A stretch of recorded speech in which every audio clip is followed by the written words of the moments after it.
नमस्कार सर्वांना, मी आहे भावना. तुमचं सर्वांचं स्वागत आहे सुरसेस किचनवर. आज आपण बनवणार आहोत सुरसेस किचनवर शेवाळ्यांची खीर. ही शेवाळ्यांची खीर लहानांपासून तर मोठ्यांपर्यंत सर्वांना आवडणारी अशी ही खीर आहे.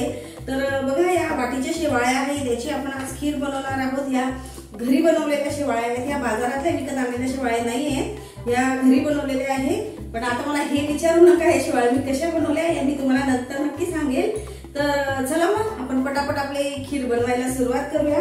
त्यासाठी मी घेतलेला आहे तर अर्धा लिटर दूध गरम करून घेतलेलं आहे. त्यानंतर मी घेतलेली आहे साखर, त्यानंतर हे ड्राय फ्रुट्स घेतलेले आहे, काजू बदाम पिस्ते हे मी असे कट करून घेतलेले आहे. त्याचबरोबर हे 4 मी वेलदोडे घेतलेले आहे. त्यानंतर हे आपलं साजूक तूप आहे. तर चला मग बनवायला पटापट.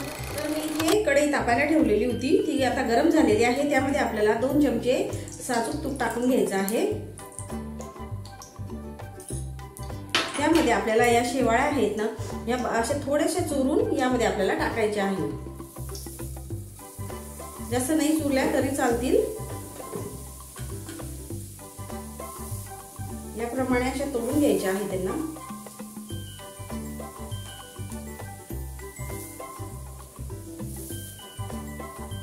इतके शेवाळे आपल्याला भरपूर होणार आहे, त्यामुळे आपण एक शेवाळी ही आपण साईडला ठेवू शकतो.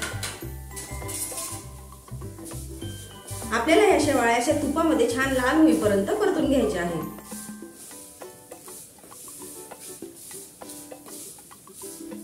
शेवाळ्यांना पटापट असं परतत राहायचं, नाही तर या जळू शकतात. खूप बारीक असतात ना त्यामुळे त्या अशा जळू शकतात. त्या आपल्याला असं पटापट त्यांना परतून घ्यायचं आहे. तर बघा किती लवकर आपल्या या शेवाळ्या लाल होत आहेत.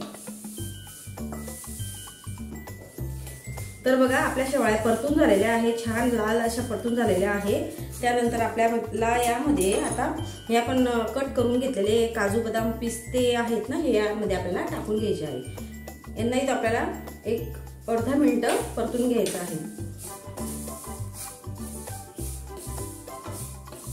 त्यानंतर आपण हे 4 वेलची घेतलेल्या होत्या, हिरव्या वेलची, त्या आपल्याला अशा टाकून घ्यायच्या आहे त्यामध्ये.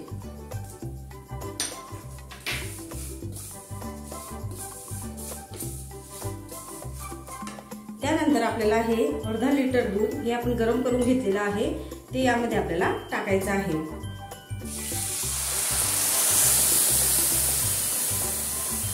शेवाळ्या आणि दूध हे छान असं मिक्स करून घ्यायचं आहे. त्यानंतर लगेचच आपल्याला साखर पण त्यामध्ये टाकून घ्यायची आहे.